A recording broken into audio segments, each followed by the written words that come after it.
let's talk about the third signal now, that for us at least, and this one we're kind of putting our thinking caps on, but we like to talk and look at everything that could affect our future silver stacking.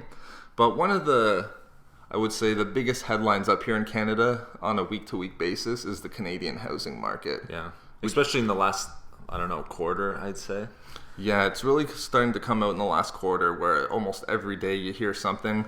People have been railing on this housing market up here, though, for I would say at least since the last crash. That's right. There's been sort of a vocal, I'd call it a minority, I suppose, who's sort of been signaling and calling for people to sort of take a look at this. But people have sort of been, trying to, hide it under the rug as well over the last few years, saying there isn't a problem really, or... Well, exactly, and here's where you are with these housing prices. Yeah. Here's the thing. Yeah, and these are the latest numbers. Right, and the way that it works, though, is people like it when their housing values go up. Of course, yeah. People who own houses look at it and don't really see anything too wrong. They can see that, perhaps they can remortgage again or take out a line of credit on the value increase in their house. So people generally like it when they hear news that houses have gone up in price. And also, too, people sort of get into this haze, just like they were in the American housing market, where they don't think housing's ever going to go down.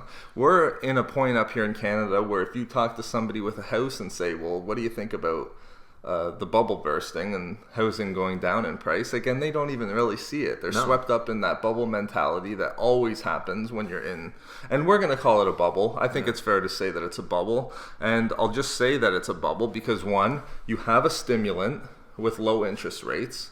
Again, you need low interest rates. These types of things are always a monetary phenomenon. Doug French wrote a good book on that. You can find it at the Mises Institute if you want to learn more.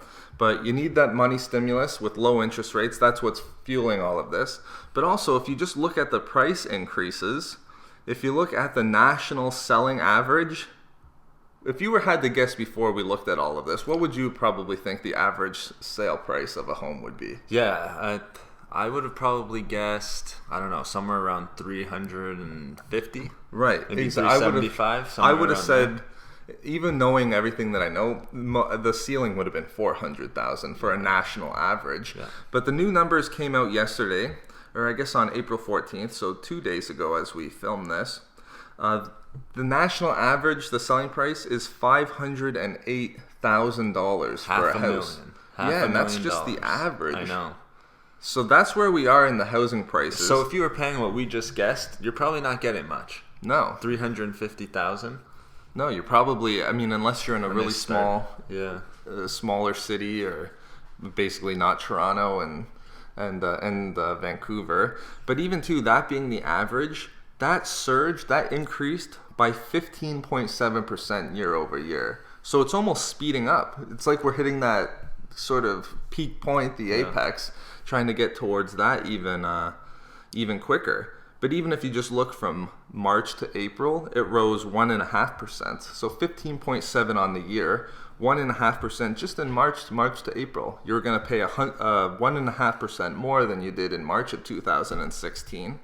And if you look at some of the statistics here from the Canadian Real Estate Association, they're sort of one of the main data providers up here in Canada when it comes to real estate, says that the national average rose that 15.7 yeah, that we said. I think this is a great point because a lot of people will sort of point to Vancouver and Toronto to explain that increase. But yeah, go ahead and give them the numbers. Exactly. A lot of the greater Vancouver and greater Toronto areas are definitely causing the price increase. But even if you take those out, it's still 10.4% year over year. So even if you were to remove Greater Vancouver and Greater Toronto, housing prices up here went up 10.4% year over year. Yeah. So it's not just those two cities that get a lot of attention up here in Canada, and are usually pointed to as being the reason why there's such an increase. Exactly. And also too, if you want to just see, again, that CRA provides a nice chart. You can probably find this if you just Google CREA and then residential housing prices. There's a nice chart which looks awfully just like that M2 money supply chart, and in the sense that housing prices have almost doubled since January of 2009 up here in Canada. And this is just residential housing prices. In January of 2009, housing prices were roughly $275,000 on average. So that was, I'm assuming, the sale price again. But like we just said, in January of 2016, 7 years later, it's now up to $508,000. That's right. And if you take a look at our guess, this is quite astonishing, actually. I think I said about $350,000 to $375,000 on the high end. That was the price back in, what was it? Maybe August of 2013. Right. So you're... Not even 3 years ago. Yeah, 2.5 years behind the times. Yeah. So I think that just goes to show you that up here in Canada, the housing market is just taking off. Yeah. Again, too, people don't like to use the word bubble because it's sort of signals a number of different things. But if you look at just what bubbles are historically, and again, just the driving force and the huge, just in the last year alone, which shouldn't surprise anybody, in the last year, from January 2015 to January 2016, it's gone from 400,000 to 500,000. And that's been probably the sharpest 1 year increase, I would say. Maybe just behind the 2009 to 2010 increase. But you look at that and you wonder, well, what happened in 2015 to drive it up another 25% year over year? And again, I would point a big part of that was the 2 interest rate cuts that happened in 2015, taking interest rates from 1% to 0.5%. And now we're sitting on historically low mortgage rates. And again, I would point to that as sort of driving this all, among other things. But that just goes to show you that there is a huge housing sort of boom in pricing.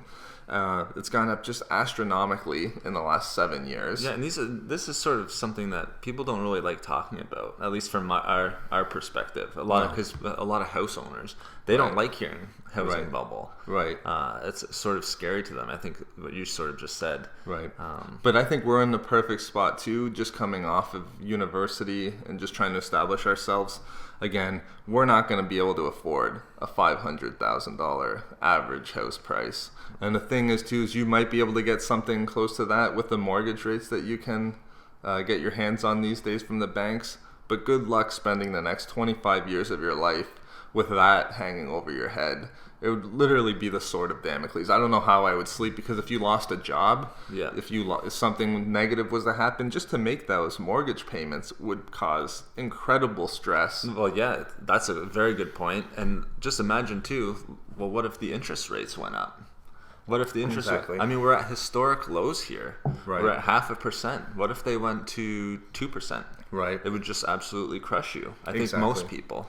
I looked at an article just on the United States and just how much an increase from their interest rates to just 2.25%, so 2.25, what that would do to just their federal budget. And it would make their budget, I think their servicing costs would have to be 30% or something like that of their tax base. So just imagine if people had to pay, let's say, double mortgage rates, or even just 50% higher. That's going to cut in to a huge amount of people's incomes. And it's not like people are just taking on mortgages and living, happily from there on. We see an increase in credit card debt up here in Canada as well. We see all types of lines of credit debt increasing. So it may be even hitting that point now where, yes, people are taking these mortgages, but the mortgages are taking up a larger chunk of their incomes, and they're going to have to put more day-to-day or month-to-month expenses on credit cards or on a line of credit. Mm-hmm. So let's kind of pivot back and just sort of point to, so who cares about all this when it comes to silver stacking? Well, we like to say and just sort of think back to what happened on the American side of things with their last housing bubble that sort of blew up. And if we think back, we can remember, and even with just the last couple of articles that we've read in relation to some of these monetary topics, that who stepped in to save a lot of those underwater mortgages where the value of the house was worth a lot less than the value of the mortgages. Again, It wasn't the people or the banks who ate that. The government stepped in. They took those subprime mortgages off the books of the banks. They bailed them out, and then the Federal Reserve took on all those bad mortgages and then put them in as excess reserves with the Federal Reserve Bank. So our brain just naturally works to the same extent and say, well, what happens if interest rates were to rise, or it gets to a situation up here where people can't pay these mortgages? The banks are sitting on, let's say the housing prices, the average now goes back down to 350, and there's all these huge mortgages out there. The banks are going to be in a financially dire situation. They're going to go under because they've got all these bad bets. Why wouldn't it be the case where the Canadian government comes in, takes up all those bad mortgages, just like happened in the United States, and then puts it on the balance sheet of the Bank of Canada? I mean, I think that's something that could happen up here. Mm-hmm. And the thing is, too, is it has happened up here. And it had happened up here when there was nowhere near a housing crisis. That's right, and this is something we didn't know. This is sort of new to us. Yeah, this is something that I actually found yesterday. It's an article by the CBC, so Canadian Broadcasting Corporation. And I don't think this got a lot of play.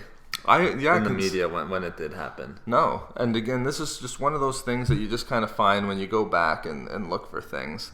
But this is an article from the CBC. It was posted on April 30th, 2012, and it's entitled, "Banks Got $114 billion from Governments During Recession."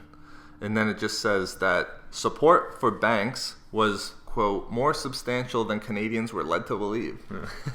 So, of course, this is something that we didn't see, and the banks were already bailed out quite significantly in the 2008 crisis.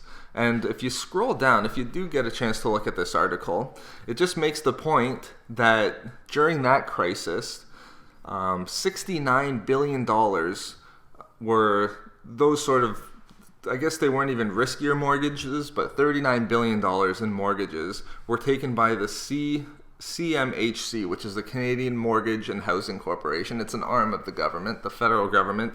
They took $69 billion of mortgages off the books of the big banks and then took them on themselves. And the funny thing that says is there's a quote by the Canadian Bankers Association. They say that these funding measures were not put in place because banks were in financial difficulty. They were put in place to ensure that credit was available to lend to businesses and consumers to help the economy through the recession. So basically what we had through the last recession in 2008 was the government come in and take $69 billion of mortgages off the books of the banks and take it on themselves. And that's when there was no financial crisis, or at least housing crisis, for them to have to worry about. So why would it not be the case when you have, right now today, $1.3 trillion of mortgages outstanding?